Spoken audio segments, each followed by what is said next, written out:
오늘 하나님의 말씀은 출애굽기 3장 5절의 말씀입니다. 다 같이 출애굽기 3장 5절의 말씀을 봉독하겠습니다. 하나님이 가라사대 이리로 가까이 하지 말라. 너의 선 곳은 거룩한 땅이니 내 발에서 신을 벗으라. 아멘. 출애굽기 3장을 이제 보는데요. 출애굽기 3장은 본격적으로 하나님께서 출애굽을 이스라엘 백성들 출애굽시키는 그 일들이 시작됩니다. 특별히 모세를 부르시는 장면이 나옵니다. 모세가 80세가 됐습니다. 40년은 바로의 궁전에 있었고 40년은 이 광야에서 아주 푹푹푹 썩었습니다. 왕자의 삶을 살다가 광야에서 산다는 것은 쉬운 것이 아니었을 것입니다. 거기 아는 사람도 있는 것도 아니고, 그리고 생활 패턴이 아주 단조로워졌을 것입니다.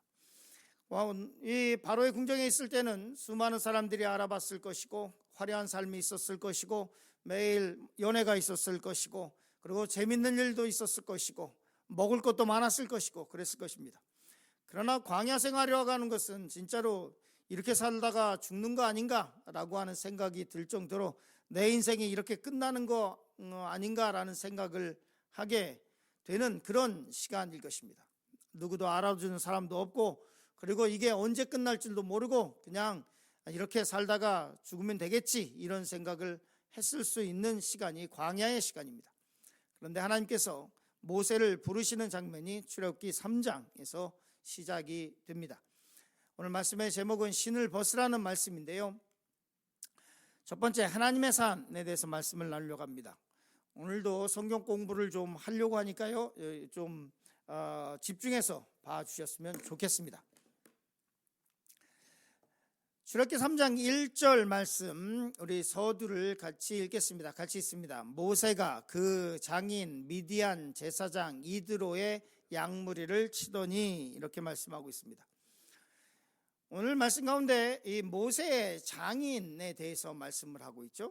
저기서 할 말씀이 많은데 미디안도 얘기를 해야 되고, 제사장이라고 하는 의미도 해야 되고, 이드로에 대한 이야기도 해야 되는데, 제사장이라고 하는 것은 아직까지 이 모세가 애굽으로 돌아가지도 않았고, 출애굽을 시키지도 않았고, 그리고 이 시내산에서 율법을 받지도 않았고, 그럼 저 제사장이라는 말이 어디서 나왔느냐, 이런 의문을 가질 수 있습니다. 여러분께서 성경 공부하시고 묵상하시면서 그 말씀을 보시면 될 것 같고, 그리고 오늘 말씀은 이드로의 말씀을 잠시 나누려고 합니다.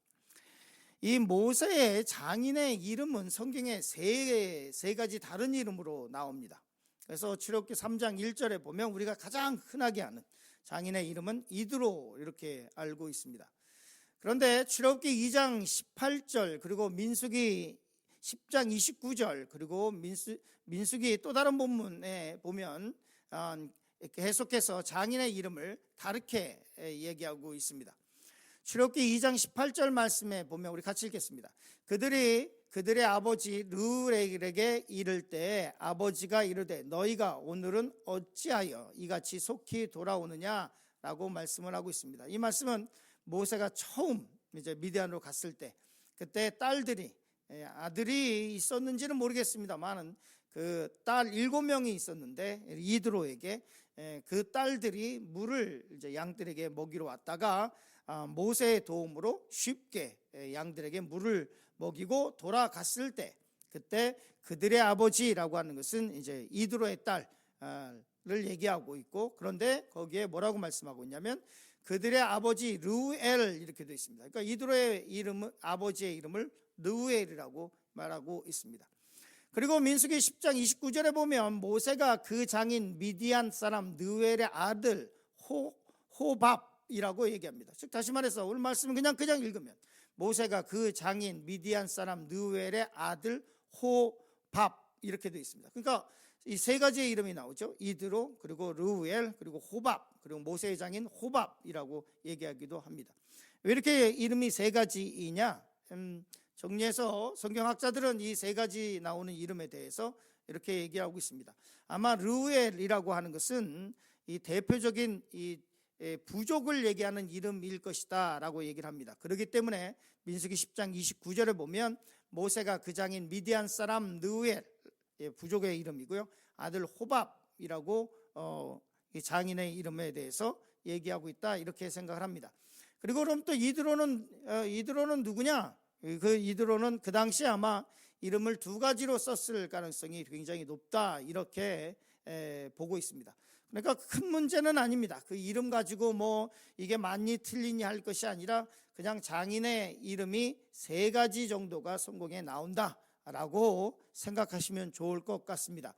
그래서 성경 퀴즈에 가끔가다 나오는 것인데요. 이 중에 모세 장인의 이름이 아닌 것은 무엇인가, 이렇게 나오죠. 그래서 이드로, 그리고 이제 호밥, 그리고 루엘, 그리고 4번 이상윤, 이렇게 나와서 이제 아닌 거 고르는 이런 시험을 내기도 하죠. 하여간 당연히 그거 나오겠습니까? 이제 대학원 시험 이런 데는 아주 다른 생소한 이름 하나 또 넣고 이제 학생들 틀리게 하려고 이제 그렇게 내죠. 하여간 그래서 3개 정도의 이름이 나온다라고 하는 생각을 가지면 될 것 같습니다. 근데 그것은 그냥 쑥 그렇게 지나가시면 될 것 같고, 그리고 출애굽기 3장 1절 말씀에 보면 이제 중요한 말씀들이 나오기 시작합니다. 우리 후반부 같이 읽겠습니다. 그 무리를 광야 서편으로 인도하여 하나님의 산 호렙에 이르매. 성경에 호렙이라고 하는 호렙산이 등장을 하고 있는데, 전통적으로 이 호렙산은 신의 산과 같은 지형의 다른 이름으로 아시면 될 것 같습니다. 출애굽기 3장 1절에 하나님께서 이 모세가 가는 걸음을 인도하시는데요, 그 걸음을 어디로 인도하시냐면 호렙산에 이르게 하십니다. 우리가 잘 아는 것처럼 이 호렙산은 신의 산으로서 모세가 다시 출애굽하고 다시 율법을 받으러 올라가는 그 장소입니다. 하나님의 부르심이, 모세를 부르시는 그 부르심이 어디에서 일어나냐면 호렙산, 신의 산에서 이루어지고, 그리고 모세를 다시 부르실 때, 출애굽하고 하나님의 십계명을 받으러 올라갈 때, 그때 다시 올라가야 하는 것이 신의 산입니다. 그래서 보면 출애굽하고 전통적인 개념에서 보면 쭉 가시다 보면 밑에 신의 산, 그쪽으로 내려 시나이 반도 그 밑에 가면 신의 산이 있습니다. 자동차 거리로 보면 한 3시간 8분 정도, 출애굽하고 마라에셈부터 3시간 8분 정도 거리는 거리에 있습니다.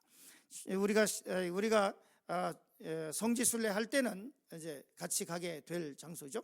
시내산에 가면 저 옆에 있는 사진들을 보면 사람들이 굉장히 많이 앉아 있고 한쪽을 다 바라보고 있죠. 그건 뭐냐면 시내산 위에서 해돋이를 보는 겁니다. 저도 근 30년 전에 저기 앉아 있었습니다. 시내산에서 해돋이를 보려고 저렇게 앉아 있는데, 시내산의 해돋이는 다른 곳의 시내산 해돋이하고 다릅니다.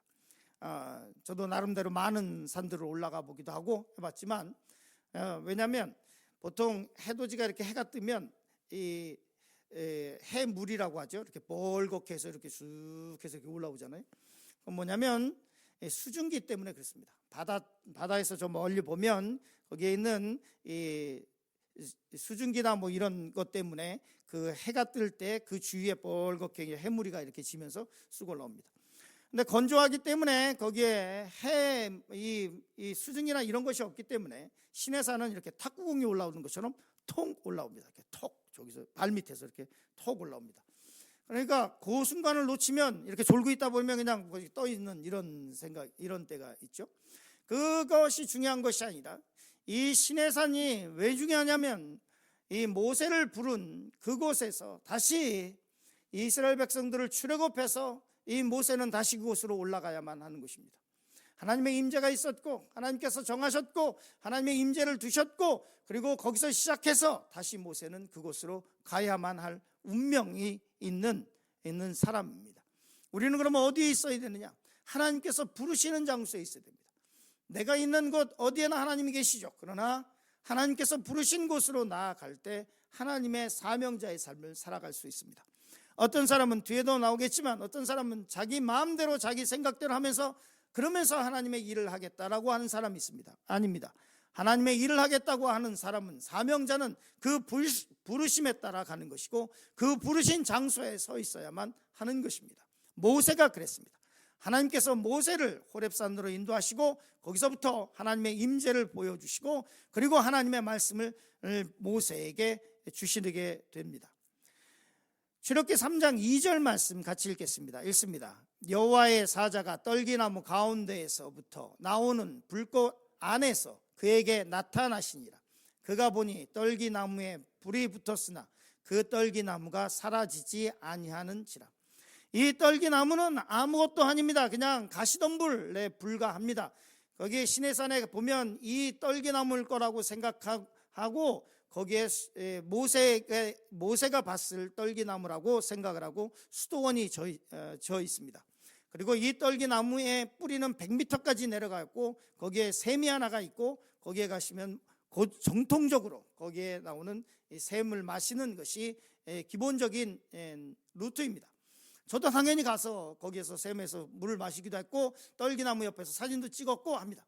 이 떨기나무는 아무것도 아닌데 거기에 하나님의 임재가 나타나서 그리고 그 임재 가운데 이 떨기나무는 불에 타지도 않았습니다. 그리고 그것보다도 중요한 것이 있는데 그것은 뭐냐면 하나님의 임재 가운데 하나님께서 모세를 부르신다는 것입니다.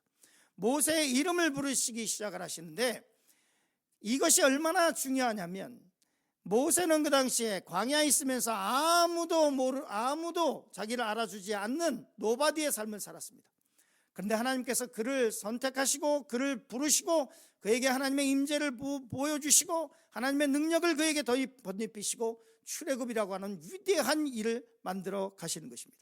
시편 144편 3절 말씀 같이 볼까요? 여호와여 사람이 무엇이기에 주께서 그를 알아주시며 인생이 무엇이기에 그를 생각하시나이까.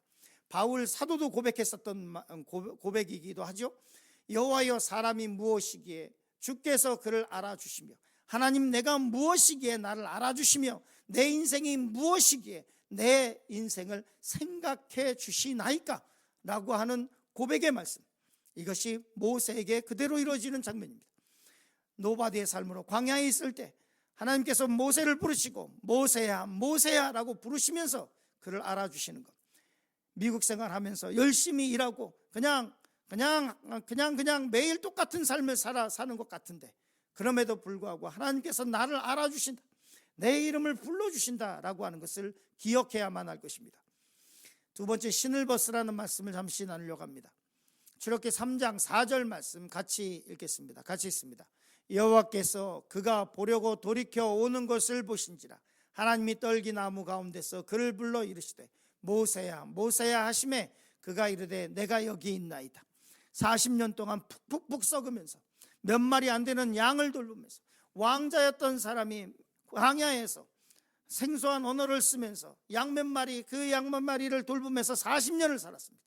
그런데 그에게 하나님께서 나타나셨고 그의 이름을 부릅니다. 모세야 모세야.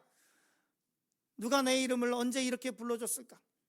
이렇게 생각을 하면서 생소한 언어 속에서 자기의 이름을 제대로 불러주는 사람이 누구나 있을까? 이렇게 생각했을 수도 있습니다. 모세가 하나님의 부르심에 응답하며 나아갑니다. 그래서 이 말씀 속에서 제가 묵상하는 것은 이사야서 49장 16절 말씀에 모세는 자기가 잊혀진 사람이라고 생각할 수 있으나 이사야서 49장 16절 말씀 같이 읽겠습니다. 내가 너를 내 손바닥에 새겼고 너의 성벽이 항상 내 앞에 있나니. 주님께서 이렇게 말씀하십니다. 이것이 모든 우리 성도님들에게 위로가 됐으면 좋겠습니다. 내가 너를 내 손바닥에 새겼고 노바디의 삶을 살아간다고 할지라도 아무도 알아주지 않는 삶을 살아간다고 할지라도 세상에서 이렇게 저렇게 살면서 무시당하고 속상한 일 당하고 있을지라도 성경은 뭐라고 말씀하고 있냐면 하나님의 말씀은 이렇습니다. 내가 너를 내 손바닥에 새겼다라고 말씀을 하고 있습니다. 그리고 모세가 40년 후에 모세를 부르시고 계시는 것을 볼 수 있습니다. 출애굽기 3장 5절 말씀에 보면 이렇게 말씀하고 있습니다. 우리 같이 읽었으면 좋겠습니다. 하나님이 이르시되 이리로 가까이 오지 말라. 내가 선 곳은 거룩한 땅이니 내 발에서 신을 벗으라 라고 말씀하고 있습니다. 모세에게 하나님께서 요구하시는 것이 있습니다. 내 신을 벗으라. 이 신을 벗는 행위는 성경에서 최소한 3가지 이상으로 나옵니다. 첫 번째, 신을 벗는다라고 하는 이 행위, 구약에서의 나타나는 신을 벗으라고 하는 이 말씀, 유대 민족이 신을 벗는 이 행위는 어떤 의미로 쓰였냐면 첫 번째, 거룩한 장소나 상중에서 신을 벗습니다. 거룩한 장소 갔을 때, 오늘 말씀처럼 거룩한 장소에 있을 때, 그리고 상을 당했을 때, 그리고 신을 벗습니다. 그리고 자신의 기업을 포기할 때, 룻기에 보면 이렇게 나오죠. 보아스와 룻과의 관계에서 자기의 권리를 룻과 더 가까운 친족으로 나오는 그 사람이 권리를 포기할 때 신발을 벗습니다. 그리고 신을 벗고 맨발로 걷는 것은 수치스럽고 비참한 일을 당했을 때, 누굽니까? 다윗이 압살롬을 피해서 갈 때 머리를 흘러뜨리고 신발을 벗고 자기의 수치스러움과 이 아주 비참해진 삶을 나타낼 때 신발을 벗습니다. 이것은 뭐냐면, 왜 그러냐면 노예나 종들만 맨발로 다녔습니다. 그 당시에 없었으니까요. 신을 벗으라고 하시는 하나님의 말씀은 이 세 가지가 다 포함이 되어 있습니다. 모세에게 이것은 거룩한 장소니 네 신발을 벗으라는 것이고, 그리고 하나님께서는 모세를 낮추시고 또 낮추셔서 정말로 하나님 앞에서 바짝 낮춰서서 노예나 종들처럼 하나님의 종으로 쓰겠다고 하는 그 말씀이 담겨져 있는 것입니다. 우리가 옛사람의 모습을 가지고 그대로 신앙생활을 할 수 없습니다. 옛사람의 모습을 그대로 가지고 신발에 신고 세상의 모습 그대로 가지고 하나님의 말씀, 하나님의 사람으로 살아갈 수 없습니다. 오늘도 하루를 살아가실 때 내가 하나님의 사람으로 신을 벗고 내 옛사람의 모습을 그대로 가지고 살아가는 것이 아니라 하나님 앞에 겸손하고 하나님 앞에 겸비한 마음으로 나를 부르시고 계시고 나를 손바닥에 새겨놓으셨다고 하시는 그 하나님의 말씀을 기억하시면서 오늘도 하나님과 동행하신 하루가 되시기를 간절히 축원합니다.